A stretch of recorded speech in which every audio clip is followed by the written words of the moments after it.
오늘 우리에게 주시는 하나님의 말씀 보도록 하겠습니다. 신약성경 사도행전 1장 6절로 8절까지의 말씀입니다.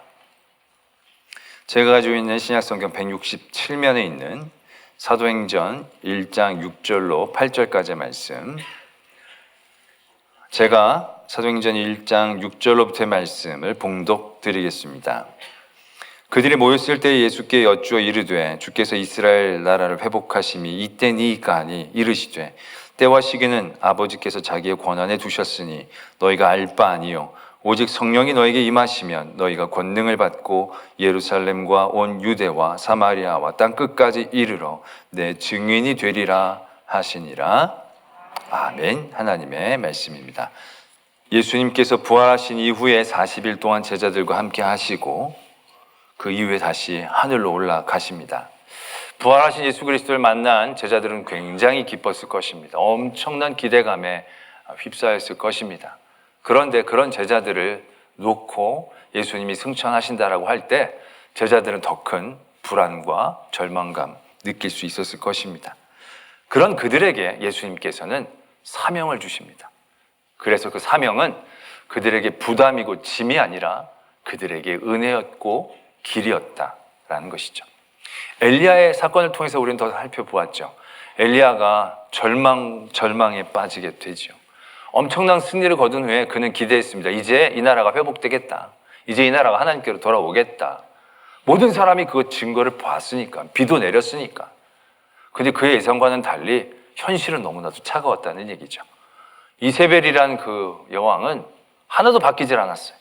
그래서 오히려 더 엘리야를 죽이겠다고 했더니 어느 누구도 자기를 보호해줄 사람이 없어 보인다는 거죠. 절망하고 낭망하고 완전히 밑바닥으로 떨어집니다. 도망을 치는데 40일 이상을 도망을 칩니다. 그 도망간 하루하루가 그에게는 더욱더 나락으로 절망으로 떨어지는 그 시간이었을 것입니다. 그 도망가는 내내 그가 얼마나 괴로워했고 얼마나 낙심했을지 어렵지 않게 우리는 예상해 볼 수 있다는 얘기죠. 그런 엘리야를 하나님이 찾아가 주셔서 여러 위로하고 격려하고 그러신 게 아니에요. 처음으로 하신 게 일을 시키신 거였다는 거죠. 가서 하사엘에게, 예후에게, 엘리사에게 기름을 부어라. 그 일을 엘리야에게 시키셨을 때 그 엘리야가 회복되는 거죠. 완전히 무너졌던 엘리야가 그 일, 사명을 받음으로 인하여 길을 얻고 다시 일어서 나갔던 그 큰 은혜를 누렸음을 우리가 송구영신 예배 때 나눴습니다. 처음 듣는 표정을 짓고 계시면 제가 상당히 당황스럽습니다. 어떤 얘기를 또 하시나 이런 표정이어야 되는데 처음 듣는 것처럼 막 그러시면 제가 굉장히 당황스러운데 송구영신 예배까지 그런 은혜를 나누었습니다. 그래서 우리는 사명을 찾아야 한다는 것이죠. 우리 믿음의 자리에서 내가 길을 잃었다? 사명을 잃었기 때문이 아닌지 생각해 보셔야 한다는 거죠. 절망의 나락으로 계속 떨어지면서 정신을 내가 못 차리겠다. 내가 지금 뭘 해야 할지 뭘 어떻게 될지 세상이 나를 완전히 던졌다라고 생각하십니까? 세상이 여러분들을 던진 게 아니고 여러분들이 하나님의 사명을 던진 건 아닌지 생각해 보셔야 한다는 것이죠. 은혜가 없는 민족이 길을 잃는 겁니다. 은혜가 없는 사람이 절망하고 낭망하는 겁니다. 은혜가 있는 사람은 절망하지 않습니다. 길을 잃지 않습니다. 사명이 은혜이기에 우리의 절망과 우리의 길 잃음은 사명을 잃어버렸으므로 우리는 깨달을 수 있어야 한다는 얘기죠. 때문에 우리가 하나님의 일을 붙잡아야 합니다. 내 삶에 내게 주신 사명을 다시금 깨달아야 합니다. 그리고 그 사명을 붙잡아야 우리의 은혜가 회복되고 길을 얻게 될 줄로 믿습니다. 그래서 우리가 그 사명을 찾아가야 하는데 사명을 찾는데 우리를 방해하는 몇 가지 생각들, 질문들이 있습니다. 그 첫 번째 질문이 뭐냐면 내 사명이 무엇입니까?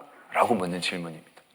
사명을 찾아야 되니까 이게 당연한 질문이 아닌가라고 생각하지만 이 질문이 오히려 우리의 사명을 흐트려 놓을 때가 많이 있다는 것이죠. 내 사명이 무엇입니까? 묻는데 얘기를 안 해주셔. 그럼 바로 절망하죠. 사명을 물었더니 하나님 사명을 주셨어.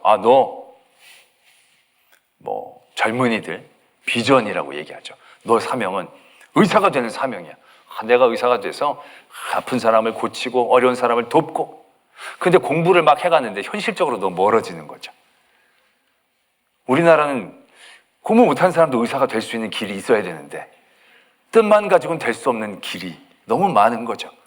그러다 보니까 이게 뭐지? 내게 주신 사명이 왜 이렇게 허락하시지를 않지? 분명히 응답으로 받은 건데 왜 이러지? 낭망하고 절망하는 거죠. 그리고 하나님의 일들을 사명이라고 생각하면서 열심히 감당했는데 이런 질문을 또 만들죠. 언제까지 이 사명을 해야 합니까? 언제 이 사명이 완수가 됩니까?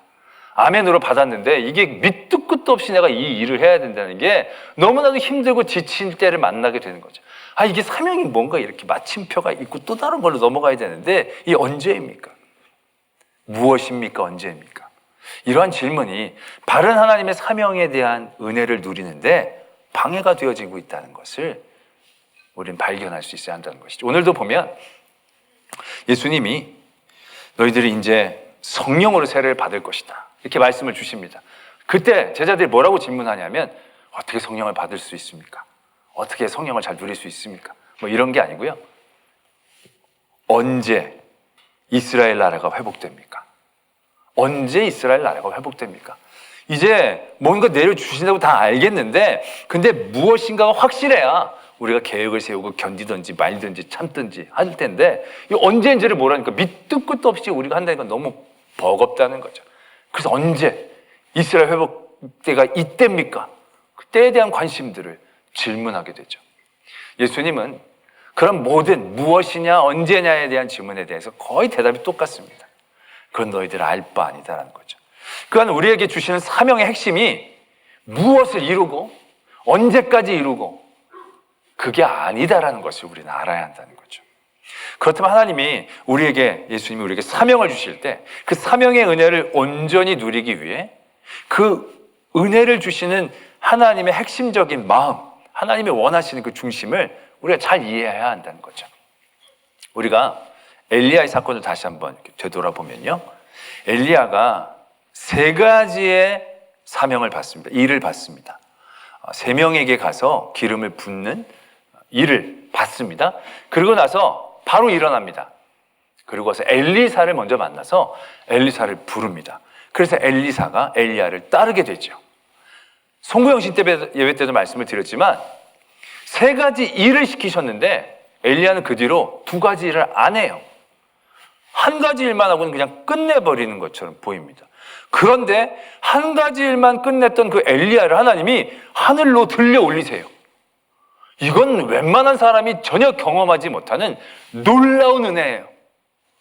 그런 은혜가 엘리야에게 임했다는 거예요. 3가지 일 중에 아직 2가지 일이나 못했는데 1가지 일만 했는데도 불구하고 하나님은 엘리야를 들어 올리셨다는 거예요.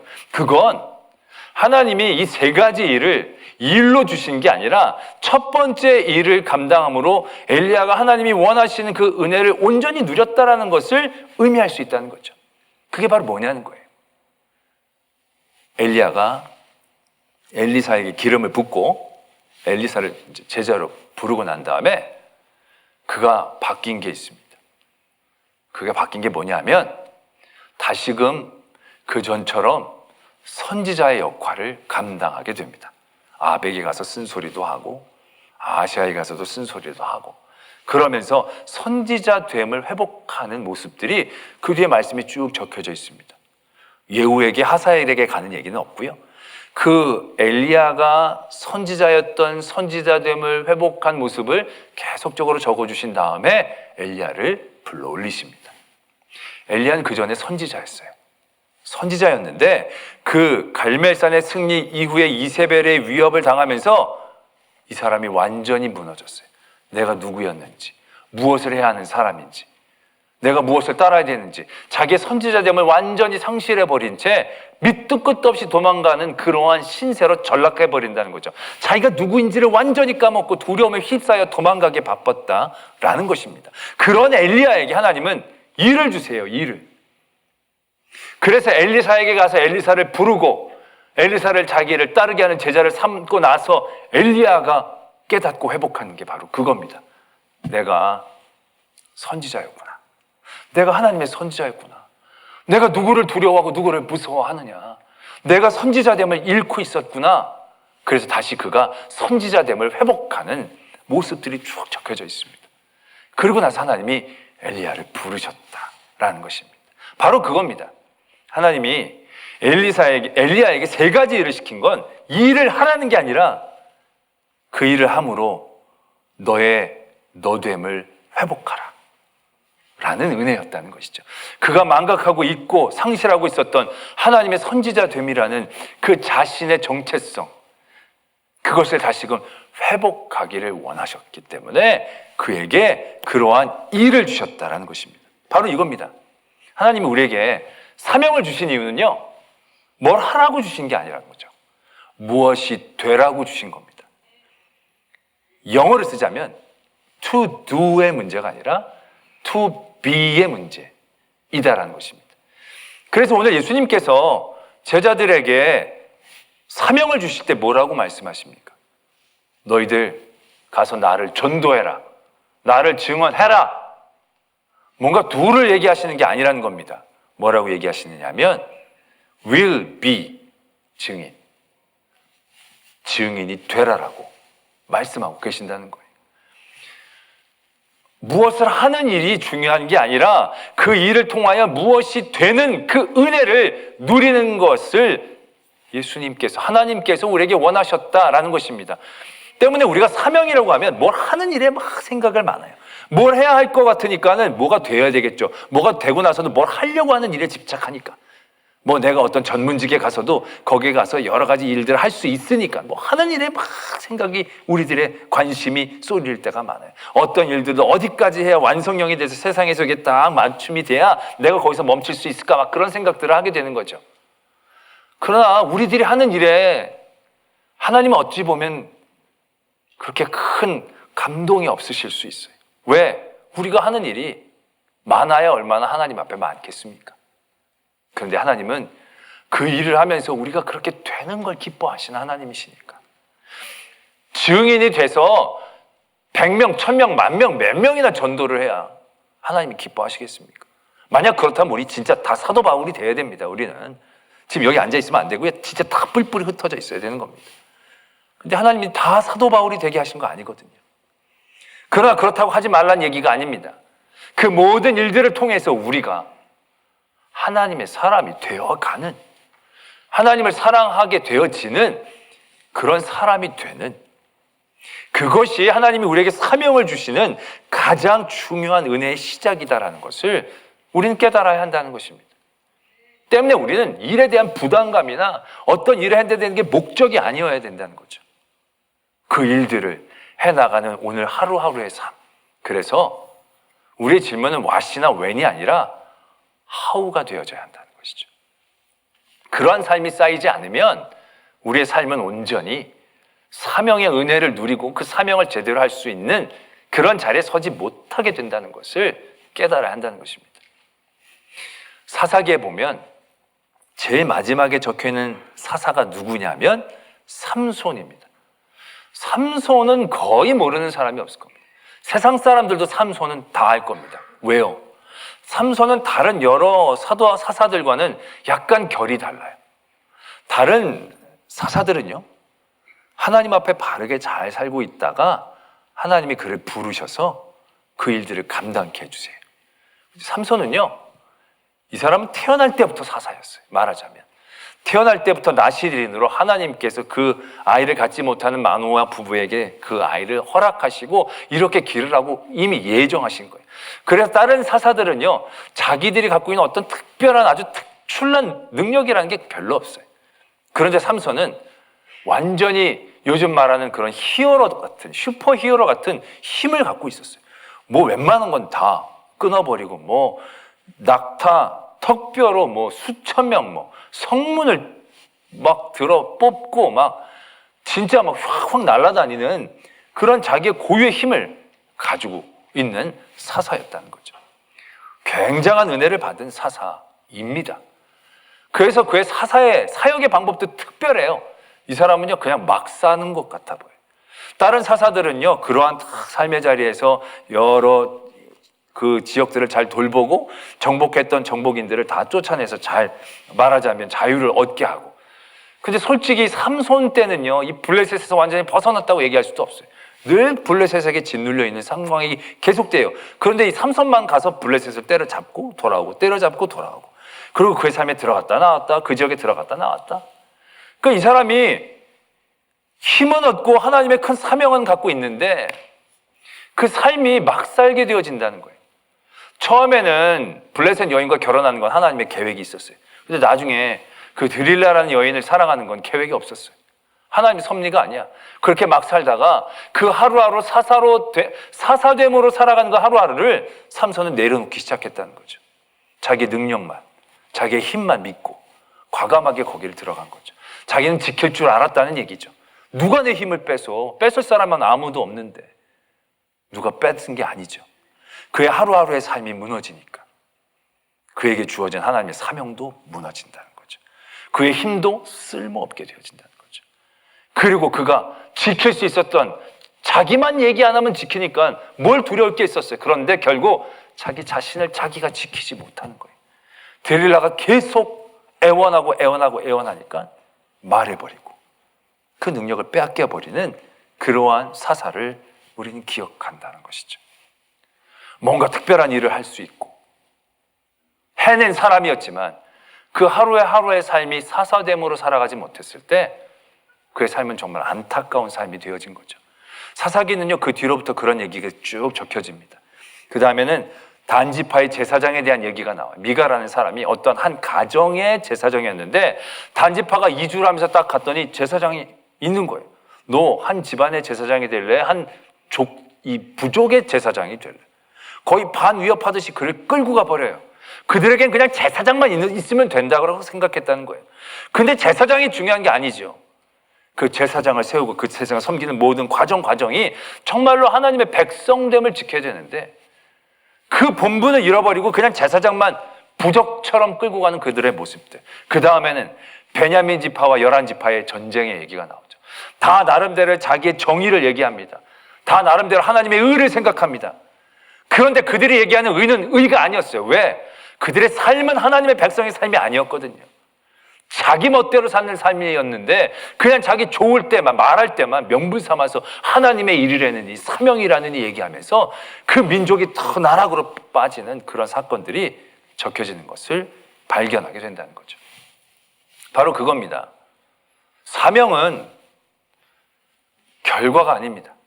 사명은 과정입니다. 때문에 우리가 내가 무엇입니까? 언제입니까? 여기에 매이면요, 온전한 사명의 은혜를 누릴 수가 없습니다.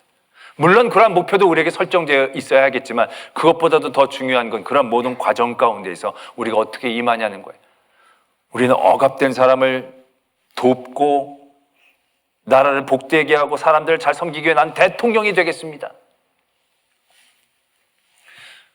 그런데 대통령이 안 됐어요. 그럼 낭망하고 절망하게 되겠죠. 그게 아니죠. 왜 대통령이 되려고 했냐는 거죠. 억울한 사람을 도와주고 나라의 좋은 일들을 하기 위해서. 그렇다고 한다면 대통령이 아니어도 그 일들을 할 수 있는 수없이 많은 사명의 자리가 있는 거죠. 그러한 마음을 갖고 하루하루를 쌓고 대통령이 돼야 제대로 된 역할을 할 수 있는 거지, 그러한 하루하루를 쌓지도 못한 상황 가운데서 대통령만 딱 되면 그 사람은 알만하죠. 어떠한 대통령이 될지 뻔하죠. 바로 그것과 같다라는 것입니다. 때문에 우리의 사명은요, 무엇이 되는 것, 무엇을 얻는 것, 언제까지 견디는 이런 게 아닙니다. 오늘 하루를 어떻게 사는 것, 그것이어야 한다는 거죠. 사명이 은혜이기 때문에 우리는 사명을 복과 바꾸어 개념을 다시 한번 생각해 볼 수 있습니다. 복에 대한 말씀이 시편 1편에 나와 있죠. 거기에 분명히 그렇게 적고 있지 않습니까? 복은 어떤 자리가 아닙니다. 복은 어떤 엘리트로 가는 어떤 길에 서는 것을 의미하는 게 아니라는 거죠. 사명도 마찬가지입니다. 사명도 어떤 자리에 앉는 게 사명이 아니에요. 어떤 길에 서는 게 사명이 아니에요. 사명은 과정이에요. 복이 과정이잖아요. 복된 사람을 뭐라고 적고 있습니까? 복 있는 사람은 주의 율법을 즐거워하여 주야로 그 율법을 묵상하는 자로다. 그 율법이 즐거워서 주야로 하루하루를 그 말씀으로 묵상하고 그 말씀으로 나의 나됨을 깨닫게 하는 그러한 일들을 도전하는 그러한 자리에 서는 것, 그게 복이라는 거죠. 그게 곧 사명을 우리에게 주신 하나님, 그 하나님이 우리가 누리기를 원하고 도전하기를 원하는 사명의 자리, 복된 자리, 은혜의 자리이다라는 것을 우리가 분명히 깨달아야 한다라는 것입니다. 때문에 우리의 목적은요, 뭘 하는 것, 여기가 아니라 어떻게 사는 것, 이것이 되어져야 한다는 거죠. to do가 아니라 to be의 문제를 우리가 늘 질문해야 합니다. what이나 when이 아니라 how, 오늘, 그 언젠가 아니라 지금, 오늘, 이 시간. 거기에 대한 고민들이 우리들에게 있는 것, 이게 올바른 사명의 은혜를 누리는 길이 되어진다라는 것이죠. 그럼 여러분 가운데 더 절망하는 분들이 계실 거예요.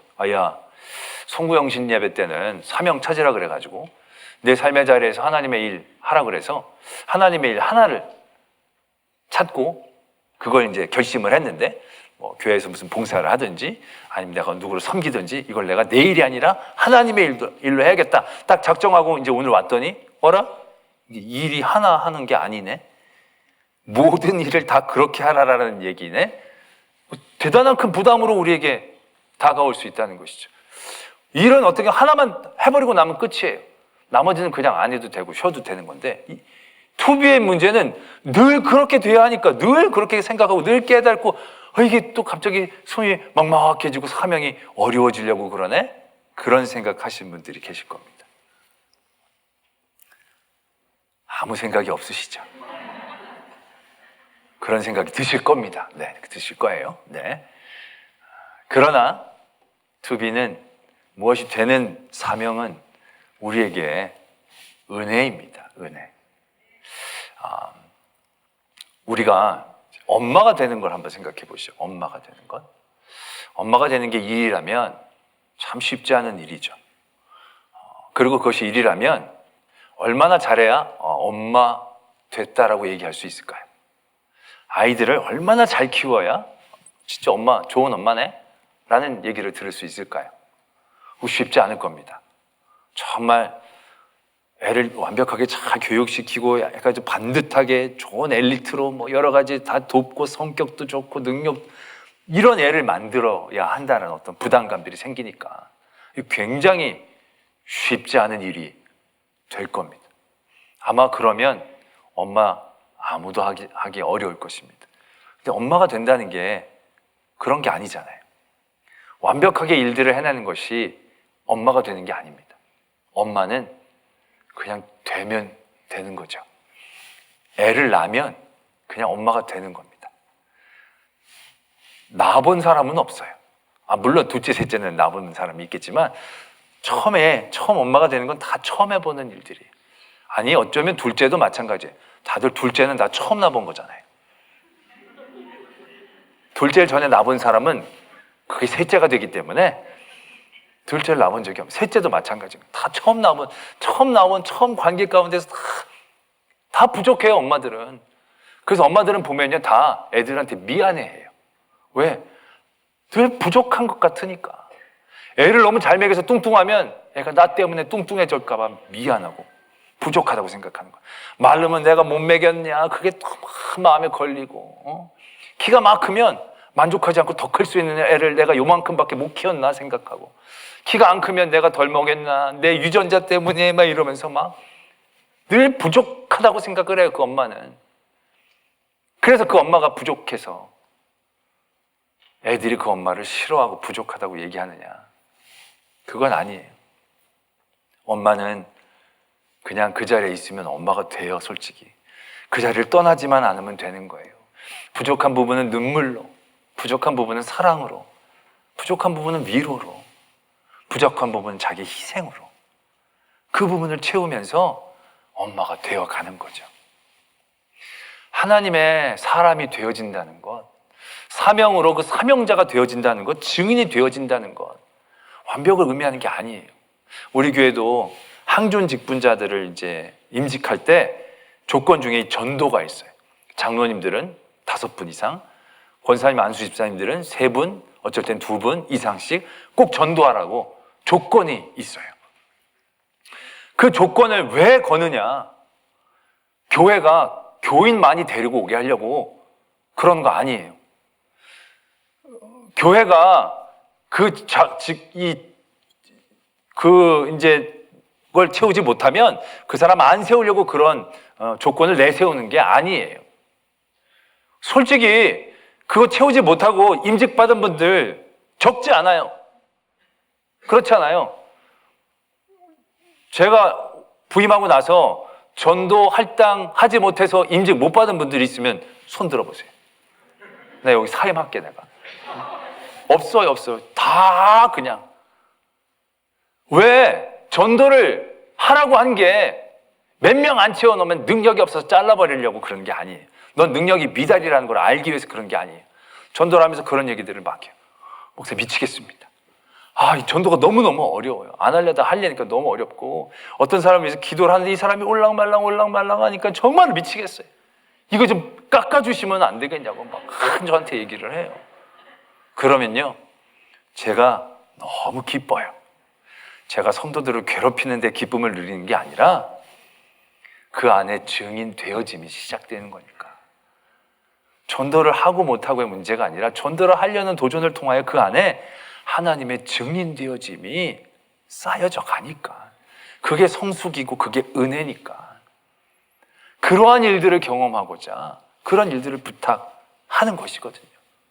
마찬가지예요. 우리 모든 이들에게 주어지는 하나님의 사명이라는 것. 그것이 투두의 문제라면 우리는 여기서 온전히 쓸 사람은 없어요. 진짜 사도 바울 몇 명만 합격을 받지 우리는 아무도 그 안에 제대로 된 사명을 감당했다고 얘기할 수 있는 사람이 없을 거예요. 그러나 예수님은 우리에게 그냥 되라고 얘기하시는 거예요. 여러분, 좋은 성도됨이라는 것은 어떤 것을 의미하는 것입니까? 내가 예배를 자주 드리고 기도를 많이 하고 성경을 많이 읽고 많이 돕고 많은 것들을 하면 내가 성도 되어지는 것이겠습니까? 아쉽지만 그걸로는 성도됨이 아니에요. 많이 아는 사람은 될 수 있겠죠. 많은 사람을 데리고 온 사람은 될 수 있겠죠. 많은 예배를 드릴 수 있는 사람은 되겠죠. 그러나 성도됨은 아니에요. 성도됨은 말씀을 많이 읽으면 읽을수록 내가 부족하다는 걸 깨닫는 사람이 되는 거예요. 그래서 하나님 없이는 살 수 없음을 깨닫는 사람, 그 사람이 성도된 사람이에요. 예배를 드리면 드릴수록 내가 많은 예배를 드려서 자랑거리가 되어지는 건 종교인이에요. 근데 예배를 드리면 드릴수록 예배의 기쁨과 즐거움, 예배 없이는 내가 살 수 없는 연약함을, 나의 죄악을 깨닫고 더 주님 앞에 무릎 꿇고 머리를 숙일 수 있게 되어지는 그 사람이 성도라고 얘기할 수 있는 게 아니겠습니까? 그래서 예수님은 우리에게 이러한 사명을 맡기시는 거예요. 제대로 하라고가 아니라 그렇게 하며 우리가 깨달으라고. 그리고 나를 더 붙잡고 내 앞에 나의 나됨으로, 성도의 성도됨으로 설 수 있게 도전하기를 원하고 계신다라는 것입니다. 예수님이 사역이 어때 하셨습니까? 예수님의 사명은 이 땅에 내려오셔서 우리를 위해 대신 죽으시고 다시 사시면 돼요. 그게 예수님의 사명의 핵심이에요. 그럼 예수님이 33살 내려오셔서 그냥 오셔서 몇 달 좀 한 다음에 가셔도 돼요. 그런데 예수님의 사명은 그렇게 이루시질 않았어요. 예수님의 구주 되심은 하루하루 우리를 위하여 사랑하신 그런 삶으로, 사랑으로 쌓여졌어요. 우리를 안타깝게 여기시는 그 사랑, 하나님이 우리를 사랑하시는 그 사랑으로 하루하루를 쌓아가셨어요. 그러할 때 그의 죽으심이 진정한 우리를 위한 죽으심이 될 수 있었다라는 것이죠. 예수님의 사명이 그렇게 이루어져 가듯이 우리의 사명도 그렇게 쌓여져 나가는 거예요. 저는 목사님, 제가 요즘 좀 바쁘고 힘든 일들이 있어서 요즘 약간 교회 좀 소홀한 거 죄송합니다. 근데 요거 잘 되면요 대박이 납니다. 대박 나면 진짜 내가 교회 엄청 헌금하고요, 내가 목사님 차도 바꿔드리고 양복도 사드리고, 벌써 그렇게 나오면 저는 생각을 끕니다. 이렇게 끕니다. 그런 분도 한 6, 7분 있었어요. 내 목회적인 사역 가운데. 근데 잘된 분이요, 2분 정도 있어요. 2분 지금 어디 갔는지 모르겠어요. 이 영상을 보시면 빨리 내 거 내놓으세요. 한다는 거 빨리 하세요. 잘못된 분들은 내가 얘기 안 해.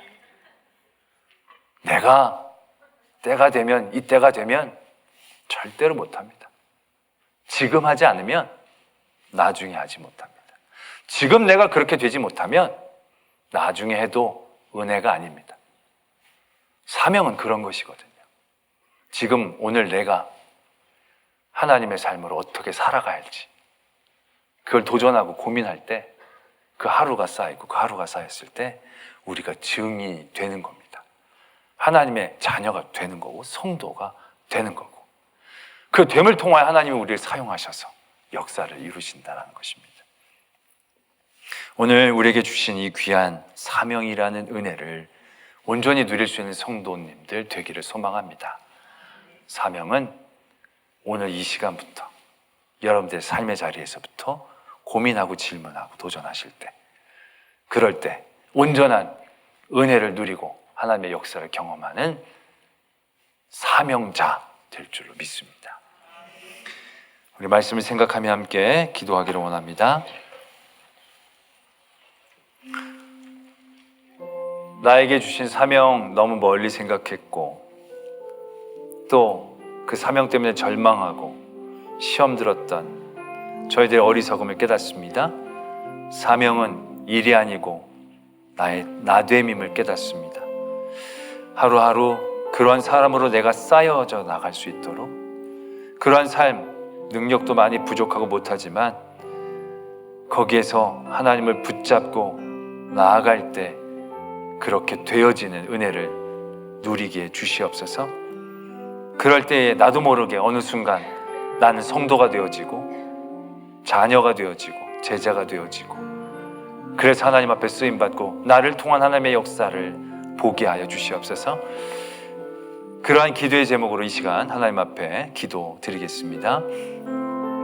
하나님 아버지, 우리에게 주신 사명을 붙잡고 깨닫습니다. 무엇을 하고 언제가 아니라 지금 나의 나됨을 깨닫고 나됨을 회복하며 나됨을 하루하루 쌓아나갈 때 주의 쓰실 그곳에 내가 서게 하여 주시옵소서. 오늘 하루에도 내가 하나님의 일들을 어떻게 해야 할지 고민해 나갈 때 우리가 그런 고민을 통하여 길을 얻게 하시고 우리의 삶의 자리에 하나님의 그 은혜를 누리게 하여 주시옵소서.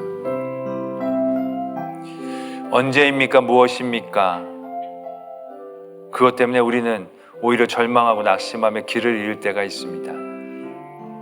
그러나 우리에게 오늘 하루 예수 그리스도의 증인됨으로, 자녀됨으로, 제자됨으로 그 하루를 고민하고 쌓아나가기를 원하십니다. 내가 그만한 충분한 능력과 업적들을 만들어내는 것은 아니지만 그러한 일들로 고민하는 나를 도우시고 그러한 고민으로 하루하루를 쌓아가는 나를 통하여 역사하셔서 하나님의 귀한 일들을 이루어 주시옵소서. 나의 나됨은 주님의 은혜입니다. 나의 성도됨은 내가 놀라운 믿음의 일들을 해서가 아니라 주님을 붙잡고 주님을 의지하기 때문임을 깨닫고 그 하루를 통하여 하나님의 귀한 사명자 되게 하여 주시옵소서. 믿사오며 예수 그리스도의 이름으로 기도드립니다. 아멘.